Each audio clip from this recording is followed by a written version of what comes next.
Ya, mari Mau silakan. tanya, mau sharing sedikit ya Bu. Ya, Ini kalau jenengan nggak keberatan nih, silakan jenengan, saya minta tanggapan ya, enggak apa-apa Bu ya. enggak apa-apa, silakan. Oke, terima kasih sebelumnya.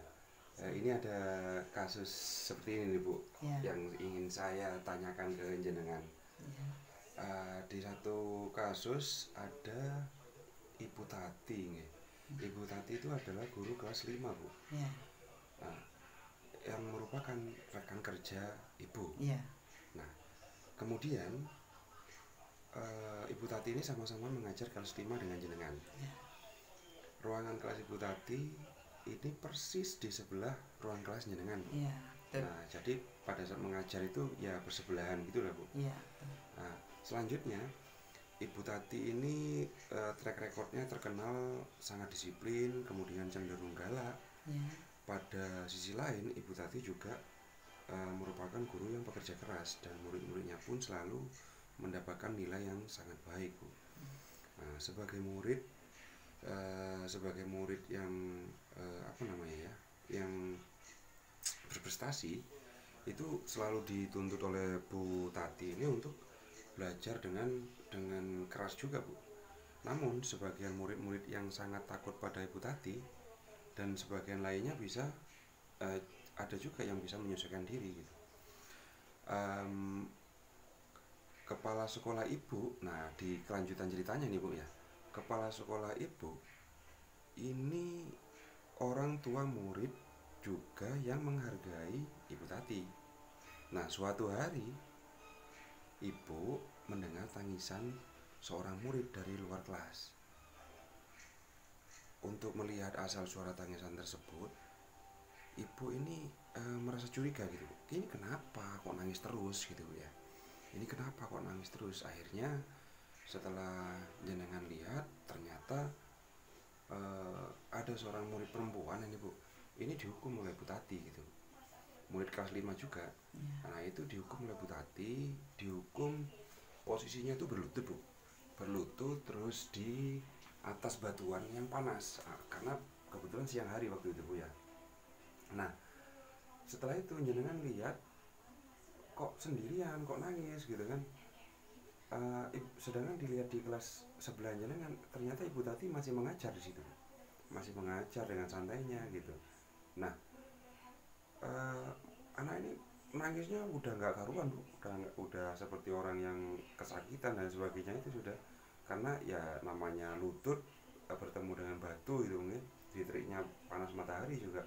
Nah, ini pertanyaannya ini Bu, dengan adanya kasus seperti itu tadi yang diceritakan itu, apa yang harus Anda lakukan sebagai seorang guru?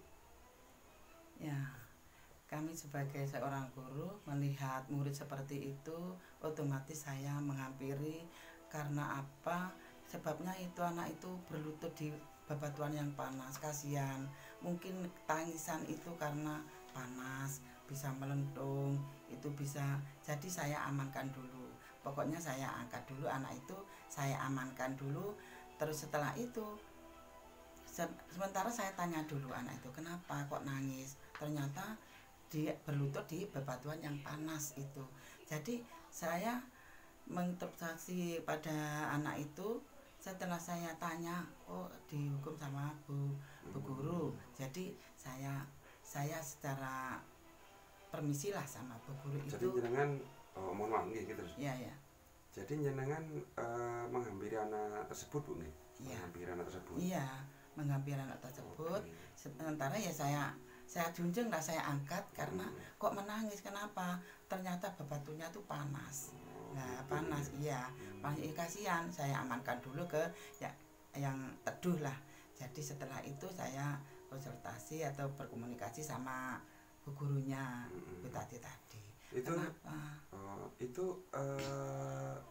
apa?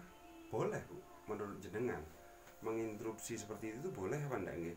Kan padahal itu kan wewenang seorang guru nih, wewenang seorang guru yang menghukum gitu loh. Iya, iya, iya, betul, Eh, betul. Menurut jenengan sendiri keputusannya yang Ibu ambil ini apakah boleh atau gimana? Apa wajar atau normal atau gimana nih? Ya, Kalau menurut jenengan? sebagai menurut saya sebagai seorang guru, karena melihat anak seperti itu tidak wajar lah kalau dihukum seperti itu di bebatuan, kecuali di yang teduh itu tidak masalah. Itu karena menangisnya itu panas panas batunya. Jadi sementara saya amankan dulu, saya permisi kepada bu gurunya, saya beritahukan ini, terus dengan tanya kenapa anak ini kok dihukum anu ya.